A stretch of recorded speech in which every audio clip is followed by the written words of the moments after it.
All right, this is Kali Akuno for the Black Agenda Report.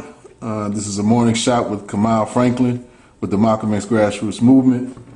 Kamau, we want to get an update and share some information that most of the country may not know about, but there was a critical electoral race in Mississippi that happened in Hinds County on August 2nd, where a sheriff, brother name, I believe his name was Tyrone, you can speak to us, became the first black sheriff in his county to be elected, and there was a major initiative to recall his or to steal the election. So could you speak on that just to give us some perspective on it? As folks probably don't know, Hinds County is a majority black county in Mississippi, where the state capital, the city state capital, Jackson, is located. Hinds County is over 70% black, and Jackson, as a city, is over 80% black.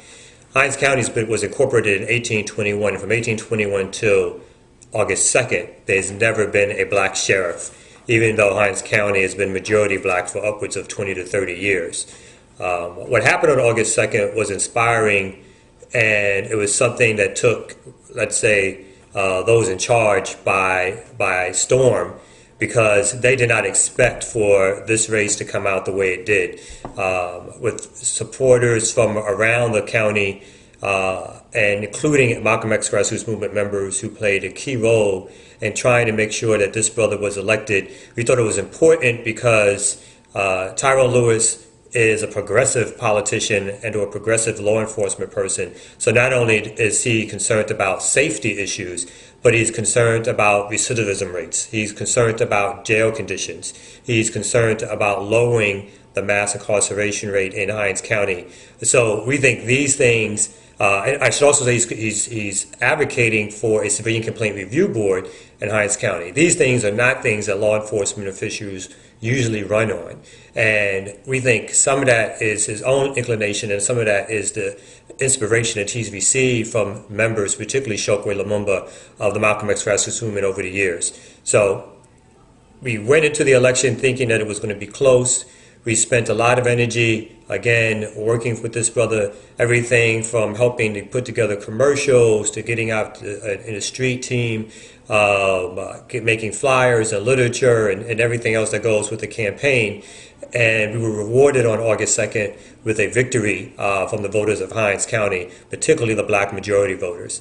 The other thing we had in our favor actually was normally the sheriff, who's been in power for 20 years, his name is Malcolm McMillan, normally gets crossover vote from white Republicans in Hinds County, because usually in the Republican elections, the primaries, there's no challengers. And so what they've done is crossed over for the last 20 years and voted upwards of 7,000 to 10,000 extra votes he would receive, whereas normally he would not get those votes.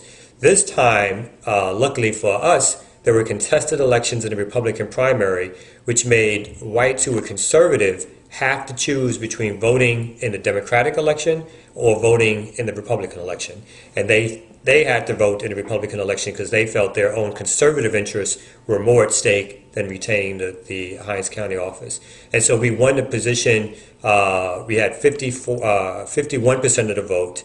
McMillan had 45% of the vote, and another black candidate was also in a race, and he got 4.5% of the vote. So we were ecstatic. The days that followed the actual election were days of trepidation and nervousness, because we felt that if we didn't act in terms of bringing down people en masse to the courthouse, that this election could be stolen. The media tried to play it as if there was mass confusion, as if there was a lot of tampering, as if there was a lot of reason to have doubt as to the outcome of the election, and they focused in on the sheriff's election, because that was the one of major concern. Obviously, if they're claiming there was issues with the election in terms of the sheriff's race, then their claim had to go that there was election issues in all the races. But they focused in on the sheriff's race because it was so close. And made it sound as if we who were down here at the courtroom were acting as a mob. Several newspapers, even so-called white liberal newspapers, the Jackson Free Press comes to mind, reported as if there was a mob conditions at the courthouse. But what really was happening at the courthouse was that there were citizens, backers of Tyrone Lewis, who wanted to watch each and every affidavit vote, each and every paper ballot vote that came into election headquarters so that we can make sure that those votes were counted and counted fairly, that there weren't new votes that came into being outside of what we knew that was already there. And so it was very important for us to sort of be there. We had support, again, not only from Malcolm X Grassroots Movement, but People's Assembly and the larger Hinds County community to support him. All right, now, one piece you mentioned was kind of like aspects of his platform, and I know many people are beginning to thinking about running for sheriff throughout the country to challenge, particularly the mass incarceration of our people. And I know just from looking at some things, and you mentioned in the interview that that's one of the pieces of his platform. Is definitely, I know, a central component of the Malcolm X Grassroots movement. But what's some of the thinking in terms of knowing that he's going to run into some limitations, some structural limitations, some political limitations? How do we continue to engage the brother to keep him on point and to follow through on that particular issue?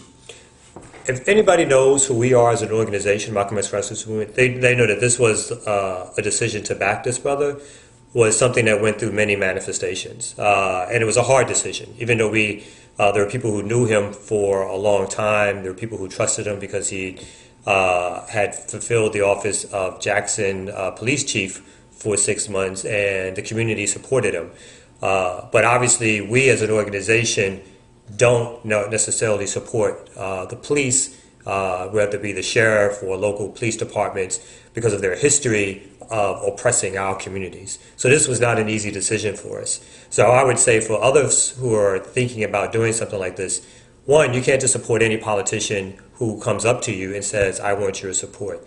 We knew who Tyrone Lewis was, and we felt that being involved in his campaign and in some ways being involved in his now sheriff administration will ensure as much as possible that we can hold him to his campaign promises. We believe he wants to fulfill his campaign promises, but we know that there's going to be a lot of different forces pulling against him to fulfill those promises. And so we think it's up to us to stay engaged throughout this administration, to keep having an ear to him, to make sure that some of us are part of his closest advisors, and to come with him with real suggestions and recommendations and plans on what needs to happen to make sure that people are not abused because they're prisoners, to make sure that people come in the way they left out, except for they've now received maybe some job training or some job skills, educational training, educational skills, that they may have a place to live, that they have signed up for Medicaid or Medicare, whatever they need in terms of health care. But to make sure that these things happen, to make sure that the conditions of the jail are improved so that people aren't victimized by horrific conditions that they suffer under, and to make sure that the working conditions are improved, that people just aren't making things for corporations to go sell. In particular, in Jackson, there's a jail in which there's a large farm, and in jail, the inmates work on that farm, but they currently don't get to have any of the food that's served. All of that gets sold to businesses, and all that money stays in the county. We think that needs to change. We wouldn't work on this campaign if we thought that would stay the same. So we feel like we have to keep sort of the fire underneath him. We have to support him against others who are going to come against him. And we have to make sure that not only does he does a job of helping make communities safer, but that he does a job that makes sure that prisoners' rights are respected and not abused. And this is not just the same thing that used to happen or happened prior to him and in other places, but because of the population of Hinds County and the interest that people had in getting him elected, that he will stay true to his campaign promises and come and fulfill those promises by doing the things that we just spoke about.